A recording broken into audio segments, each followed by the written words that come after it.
भगत सिंह को मरवाने में गांधी जी का ही हाथ था, ऐसा पूरा देश मान रहा था उस समय। गांधी जी हमेशा से ही हिंदुओं से नफरत करते रहे और हमेशा ही मुस्लिमों का साथ देना उन्होंने जरूरी समझा। लेकिन उनकी एक्चुअल रियलिटी जानकर मुझे उस इंसान से नफरत हो गई है।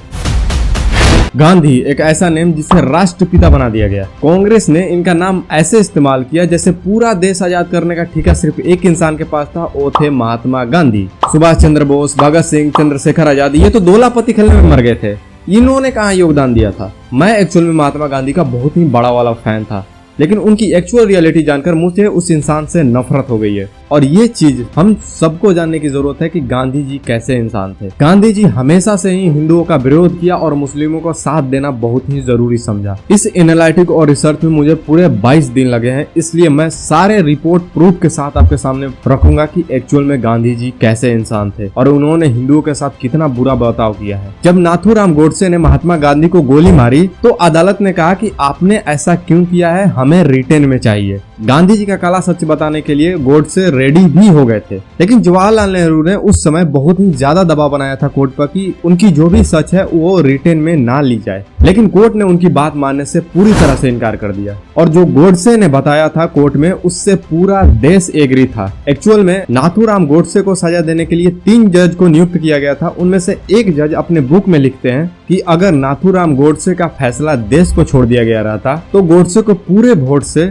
उन्हें रिहा करना पड़ता मजबूरी में। गांधी जी के मरने से देश इतना ज्यादा खुश था, लेकिन बाद में जवाहरलाल नेहरू ने उस सबूत को हटा दिया और बाकी जो इंटरनेट और आर्टिकल्स में थे उन्हें मिटा दिया। इसलिए आज तक भी नहीं पता चलता है कि नाथूराम गोडसे ने अदालत में क्या रिटन दिया था और उन्होंने क्या बताया था गांधी जी के बारे में। ये आपको कहीं नहीं मिलेंगे फुल प्रूफ के साथ, जबकि कोर्ट को रिटन में दिया गया था एक एक बात को।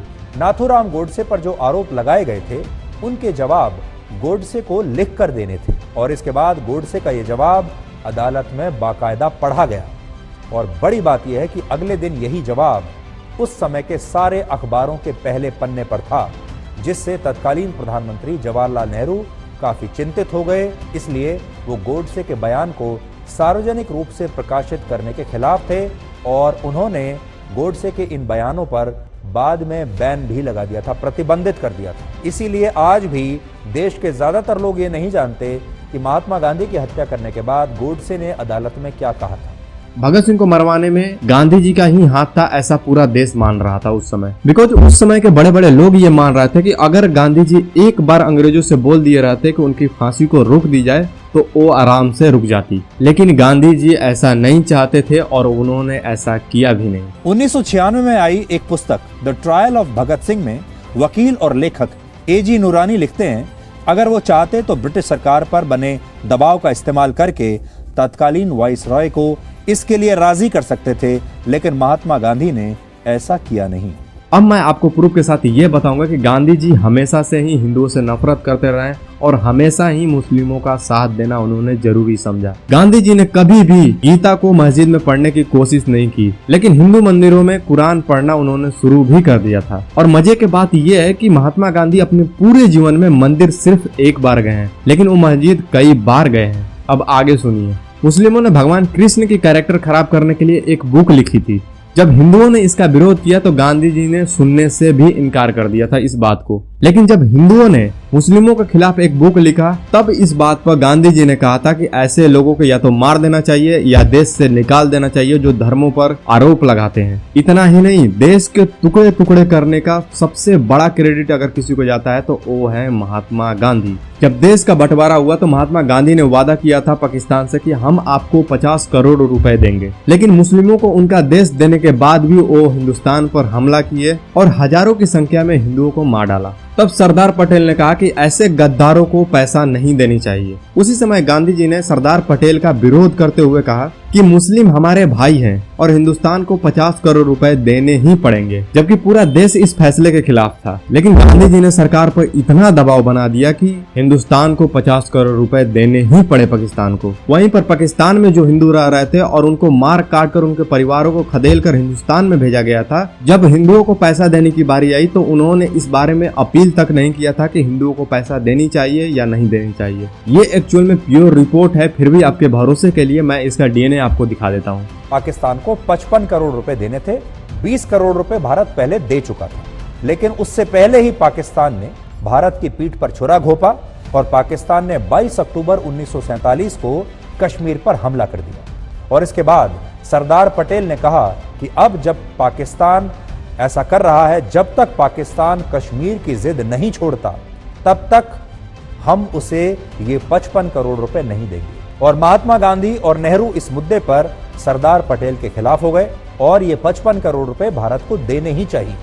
हिंदुओं पर अत्याचार हो रहे हैं। गांधी जी ने पाकिस्तान को 55 करोड़ रुपए देने के लिए सरकार पर बहुत दबाव बनाया और बाद में नेहरू और पटेल को महात्मा गांधी की ये बात माननी पड़ी और इससे गोडसे और उसके जैसे जो दूसरे हिंदू राष्ट्र के समर्थक लोग थे वो बहुत नाराज हो गए। इस बात से मुझे इतना ज्यादा गुस्सा आ रहा है कि उस समय मुस्लिमों का एक धर्म गुरु हुआ करते थे खलीफ, जो कि तुर्की में रहते थे। उनको अंग्रेजों ने उनके पद से हटा दिया और उसके बाद पूरे मुस्लिम कम्युनिटी ने मिलकर खलीफा मूवमेंट को निकाला और गांधी जी ने इस खलीफा मूवमेंट में बढ़ चढ़ के भाग लिया था और उनके आंदोलन के साथ वो काफी दिन तक रहे और ये तक बोला कि ऐसा कैसे कोई अंग्रेज कोई मुस्लिम को पद से हटा सकता है। वहीं पर भगत सिंह को अंग्रेजों ने इस दुनिया से हटा दिया, उसके लिए उन्होंने अपील तक भी नहीं किया था। वो आंदोलन चलते चलते मुस्लिमों ने क्या किया कि 1500 हिंदुओं को मार डाला मुस्लिमों ने और 2000 से भी अधिक हिंदुओं का धर्म परिवर्तन करवाया गया, वो भी जबरदस्ती। जब ये बात गांधी जी तक पहुंचाई गई तो उन्होंने कहा कोई बात नहीं, आगे जाके सब कुछ ठीक हो जाएगा। ये सारी चीजें वो रिपोर्ट है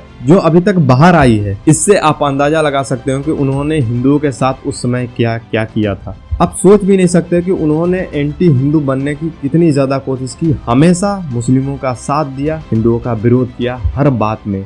अंग्रेज इतने ताकतवर थे कि उस समय के बड़े बड़े राजा को जड़ से उखाड़ कर फेंक दिया, यहाँ तक कि लाखों लोगों को मार डाला। क्या उनमें इतनी भी ताकत नहीं थी कि गांधी जी को मार सकते थे? अगर अंग्रेज चाहते ना तो कब का गांधी जी को उड़ा दिए रहते। अगर अंग्रेज किसी से खौफ में रहते थे तो सिर्फ वो एक ही इंसान था, सुभाष चंद्र बोस। ये इकलौते ऐसे इंसान थे जिसका नाम सुनकर अंग्रेजों की रूह कांप जाती थी। फिर भी उनको मारने के लिए ईस्ट इंडिया कंपनी ने पूरी की पूरी सैनिक लगा दी थी सुभाष चंद्र बोस के पीछे। लेकिन गांधी जी बिना कोई सिक्योरिटी के रहते थे, बिना कोई प्रोटेक्शन के, लेकिन अंग्रेज उनको नहीं मारते थे। ये कुछ ज्यादा ही इत्तेफाक नहीं हो गया? इतने तो कमजोर नहीं थे अंग्रेज। गांधी जी ने जितने भी आंदोलन किए, हर आंदोलन में कोई ना कोई मारा जाता था, लेकिन गांधी जी सिर्फ उसमें बचते थे। जो अंग्रेज जालियांवाला बाग में उतने लोगों को एक बार में उड़ा सकते थे, वो एक इंसान को नहीं मार सकते थे।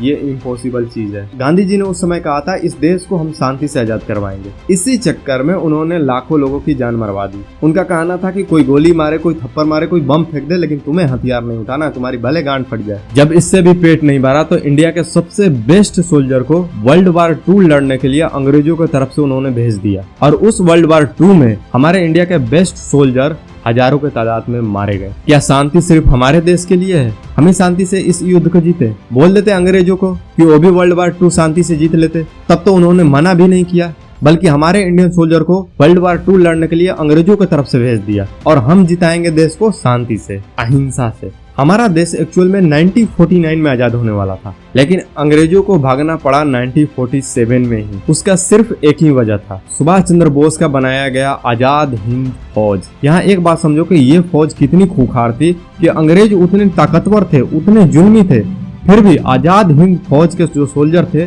अंग्रेजों को भगा भगा के मार रहे थे, जिसके वजह से अंग्रेजों को 2 साल पहले ही इस देश को छोड़कर जाना पड़ा। अगर देश आजाद होना इतना बड़ा चीज है ना, तो गांधी जी का योगदान सिर्फ इतना रहा है। लेकिन उनके पास पॉलिटिकल इतने सपोर्ट थे, इतने प्रोमोटर थे कि उनको ऐसे बना दिया गया कि पूरा देश आजाद होने का क्रेडिट सिर्फ एक इंसान को जाता है, वो है गांधी। उस समय सुभाष चंद्र बोस ने कहा था कि हमारा हिंदुस्तान हमेशा से ही आजाद रहा है, सवाल ये है कि आजाद रहना कौन चाहता है। जिन पाकिस्तानियों ने हजारों हिंदू भाइयों की हत्या की, उन्हीं के आगे घुटने टेकने पर मजबूर कर दिया हमें इस गांधी ने। पर क्या करें, गांधी सरकार से बड़ा है, गांधी कानून से बड़ा है, गांधी देश से बड़ा है, महात्मा। कैसे रोका जाए उसे? मैं हिंदू हूँ, गर्व है मुझे अपने हिंदू होने पर। इसकी प्रतिष्ठा के लिए मैं प्राण दे सकता हूँ और प्राण ले भी सकता हूँ। गोडसे पागल है, वो कुछ भी कर सकता है। मुसलमान सारी फसाद की जड़ है, ये दंगे रुकने वाले नहीं है। मुसलमान हमारे भाई। गांधी को मरना होगा। चलते प्यार सोनिए, चलते प्यार।